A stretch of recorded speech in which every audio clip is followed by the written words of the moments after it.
You wake up in a silent room. No messages. No voices. No signs that anyone knows where you are. For a few minutes, nothing feels wrong. Then something strange begins to happen. A small feeling appears. A feeling that is difficult to explain. Not pain. Not fear. Something in between. Your brain starts asking questions. Why hasn't anyone contacted me? Did I do something wrong? Does anyone care? Most people think loneliness is just an emotion, but your brain treats it as something much more serious. In fact, your brain reacts to loneliness in ways that look surprisingly similar to physical danger. And that reaction is ancient. Much older than cities. Much older than farming. Much older than written language. To understand why, we need to travel back millions of years. Long before humans built civilizations. Long before humans even looked human. Our ancestors survived in groups. Small groups. Families. Tribes. Communities that depended on each other every single day.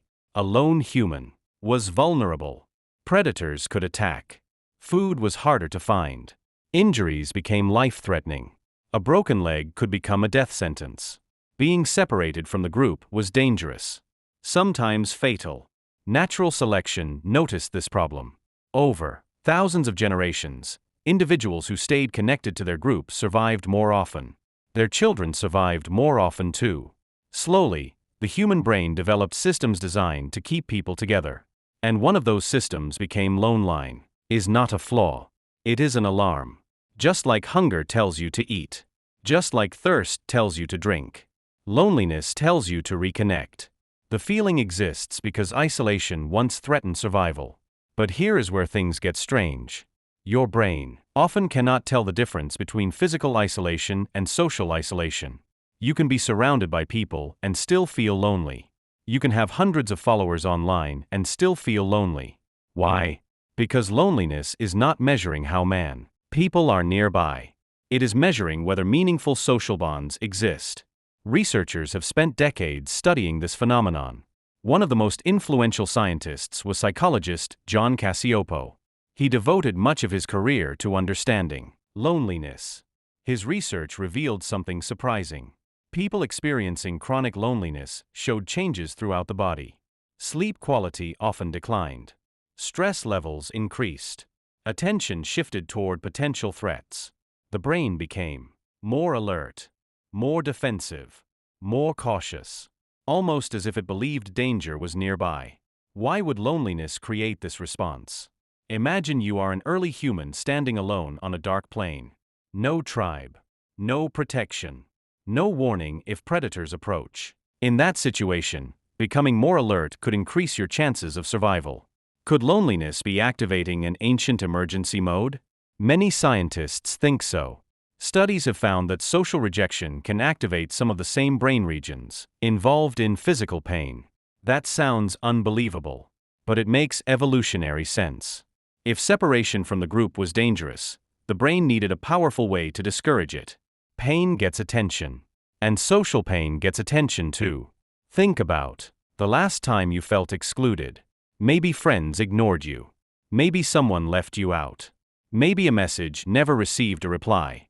The event may have seemed small, yet the emotional impact felt much larger. Why does something so simple hurt so much? Because your brain may still be running software designed for a very different world. A world where social disconnection carried serious consequences. The modern world creates a new problem. Humans evolved in small groups. Today, people can spend hours interacting with screens. Communication has never been easier. Yet many studies report increasing loneliness across different age groups. How can that be? The answer may be that connection and contact are not the same thing. 1,000 brief hours interacting with screens. Communication has never been easier. Yet many studies report increasing loneliness across different age groups. How can that be?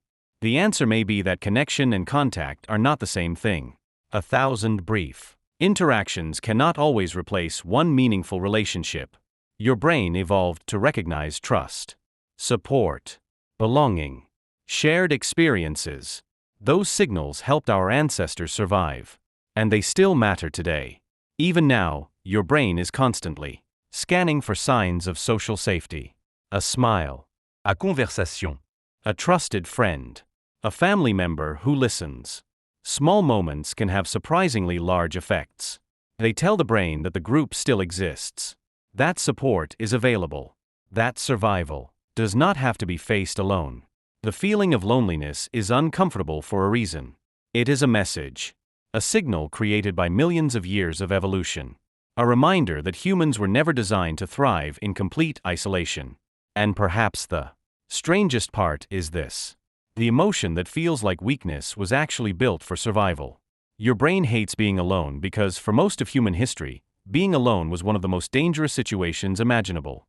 So the next time lone line appears, remember what it really is. Not a malfunction. Not proof that something is wrong with you. But an ancient warning system. A voice from your evolutionary past. Still trying to keep you alive.